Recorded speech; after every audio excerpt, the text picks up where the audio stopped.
Most of us skipped in happily. However, others thought they were entering the valley of death. Some, who shall remain nameless, held onto their parents' legs and cried uncontrollably. Matthew, Mark, Luke, and that is a familiar ring to it. I'm sure Father Arthur agrees. Oisin, the brave and fearless, or so he now likes to think, hid under the desk. Such was his fear of the terrifying Mr. O'Connell. Obviously, Mrs. McGann could tell at a glance that we were naturally gifted and destined for great things. She set us to work with the very challenging task of colouring Humpty Dumpty. In no time, Mrs. McGann created for us a happy and relaxed environment. Then came our first Christmas in St. Brigids. The excitement was incredible. For the nativity play that year, the parts given out were dubious, to say the least. Charlie is Mary, and Carl is a wise man. Without doubt, the most questionable of all were the part of the angels. Max, Sean, Tim, me, Killian and Oisin, all gracefully out of character for just a few hours. The angels were so astonished at their appointment that they collapsed from stage in shock. We'll never forget Letterland. Neither will our mums. On Letterland Day, they were charged with the unenviable task of creating Letterland characters. Some got off lightly enough with characters like Annie Apple and Clever Cat, but the stresses were felt by those poor mums charged with the creation of Yo-Yo Man, Zigzag Zebra, and worse still, Inky Ink, Opie Umbrella, and Munchin Mike. Naughty Nick was the class favourite though. He was our hero. And of course, there was excitement. There was the excitement of our first tour. A day in the country with a cultural trip to Glenroe Farm. Life didn't get much better than that. We had a memorable first year. Then came senior infants. Maybe we had knocked more out of poor Mrs. McGann than we thought because Mr. O'Connell now deemed that we needed 2 teachers instead. So we were entrusted into the very capable hands of Mrs. Gallagher and Mrs. Summers. They kept a fruit chart. We were told that every day we had to have fruit for lunch. Now Daniel had that all sussed out. As he pointed out, nobody said you had to eat it. So Daniel proudly and dutifully produced his apple every day for lunchbox inspection and then gracefully slipped it into the pocket of his bag when the teacher wasn't looking. We were all in awe of his audacity. Stephen, as always, keen to impress, took the fruit thing to the extreme, however. When eating pears, he ate core, pips and all. Then came the Christmas nativity play again. Charlie had obviously made a lasting impression the previous year, and despite being in serious contention for the Best Actor accolade at the Oscars, was knocked off his perch by Jack. Maybe it was his angelic face or his fantastic acting, but Jack left the crowd in awe of his stupendous performance as Mary. The part of the innkeeper was handed to Mark Nolan, who played his part dutifully. A new side of Mark, never seen before, was unleashed as he gleefully turned away Mary and Joseph from his supposedly full inn. Since our thought-provoking tour to Glenroe Farm the previous year, it was unanimously decided that the senior infants would return and see if any new poultry or livestock had found its way to the farm. On to first class, into the fold of the lovely Miss O'Boyle. Well, someone certainly thought so. It was love at first sight. We even proposed marriage. She never quite revealed her reply. Now, first class brings its stresses, longer days and homework. At first we couldn't wait to get it, but we were so proud of our new homework journals. Needless to say, that novelty wore off very quickly. Friday spelling tests were to become the bane of our lives. Carl was the first to crack under the pressure and became famous for taking occasional unscheduled siestas. Then there was the first class Christmas nativity. Tensions were mounting between Charlie and Jack for that coveted role of Mary.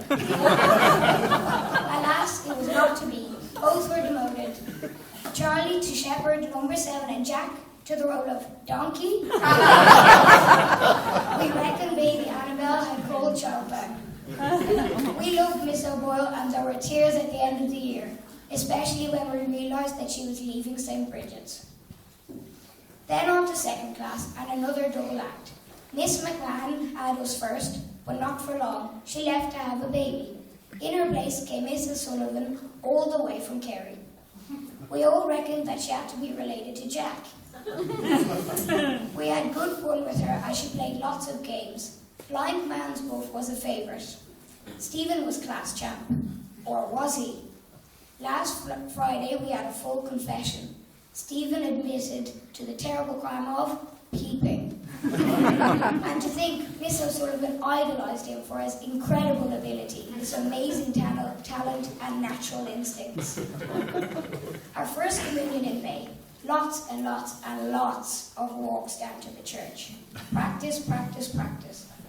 Mark, so burdened by the weight of all of his sins, was having panic attacks. What had he done, we wondered.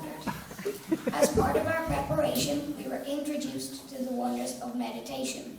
The instructor was an Anne Robinson lookalike. We reckoned there would be disastrous consequences if she caught you peeping and declared you the weakest link. Not even Stephen would have cared. After the stresses of communion, Miss O'Sullivan brought us for a nice relaxed outing to a forest. She told us we could chill out, unwind, and be at one with nature.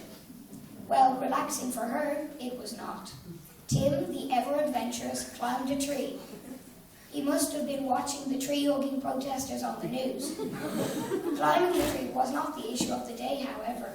It was the fact that once up the tree, Tim was stuck there. He couldn't get back down. Poor Miss O'Sullivan was in distress until eventually Tim was rescued.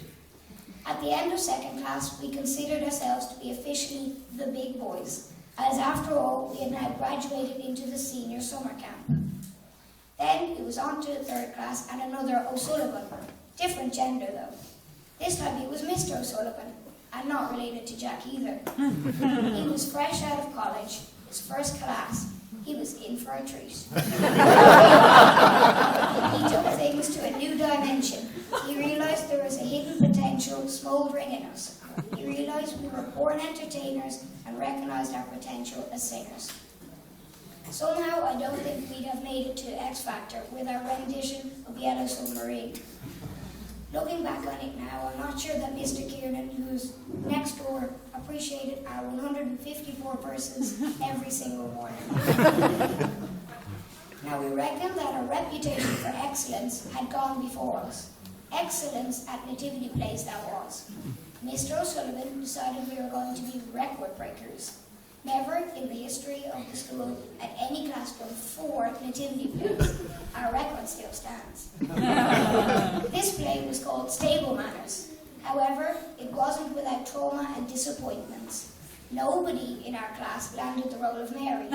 Brian Hargan in the other class played her, and imagine the indignation of Charlie, Jack and Ben, and all of the rest of us, Mary wannabes, when he knocked the head off poor baby Jesus. Baby Annabelle started to appreciate us more. What was hard to believe was that in the 2 classes, with over 50 to choose from, there was only 1 angel. Incredible. What was more incredible was when Matthew Reynolds was cast in the role. He was no ordinary angel, but the main man, none other than the angel Gabriel himself. The rest of us were animals like sheep, camels, cows, and rats. The year ended with a trip to the Crystal Maze. It was rumoured that he very carefully selected this so he would hopefully lose some of us in the vastness of the maze. We reckon he was devastated when we could see over the hedges on the maze. Who will ever forget the sight of Tadwan doing his Tarzan impression while swinging on a rope until he went crashing into a ditch? next teacher. Not an O'Sullivan this time, but none other than Mr. Conifrey. He introduced us to the joys of chess and checkers and the trauma of Sudoku every day. He enlightened with his many wise idioms. You couldn't catch a cold, or my granny could do better than that. He inspired us with his pearls of wisdom. He started us on the tin whistle, and in no time we were regular Pied Pipers. And then on to 5th class and Mr. Dignan. He started the year by introducing us to his musical values and his trusted microphone, who he duly called Brittany. Like Mr. Conifrey, Mr. Dignan had his eccentric sayings, saying, "Come hither," whenever he needed to summon anyone to his desk. He threatened many of us with Siberia. Sounded quite attractive, actually. Some of us had visions of ourselves following in the legendary footsteps of Tom Crean. We had our bags packed and were ready for our adventures, but sadly, nobody actually made it there. Finally, the end of the year was upon us, and that meant it was time for the tour. After much speculation, it was announced that the 2 5th classes would be heading to Kilmainham Jail and the National Aquatic Centre. We thought Mr. Dignan and Miss Hayes chose the jail because they thought we might get trapped in one of the empty cells. Much to their dismay, this didn't happen, and we all headed off to the National Aquatic Centre. We had a terrific time there. Then came our final year. Into the 6th class with the denim queen who's never been seen in a dress.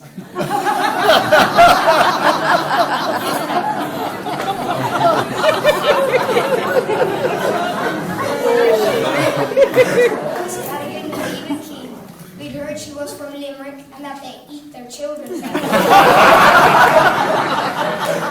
was a big coincidence that Aaron and Jack ended up in slings, that Killian had to have his head stapled back together, that Oisin has a limp, and was endless. Lots of highlights and unforgettable moments. One definite highlight was the excitement of the Toka Park final. It became the talking point of the day, every day. The countdown was on, for this was serious stuff. The nerves were raw, players were edgy, pep talks at lunchtime every day to discuss strategy. Concentration on schoolwork was wearing thin. This lack of concentration had Miss Cadigan's patience wearing thinner. We'll all remember that memorable day and Liam Flatman's amazing goal. Then there was the preparation for a confirmation, and what a great day that was. Who'll ever forget the kiss? Now, people talked about Prince William and Kate Middleton's kiss, not as memorable as Mark's and Miss Cadigan.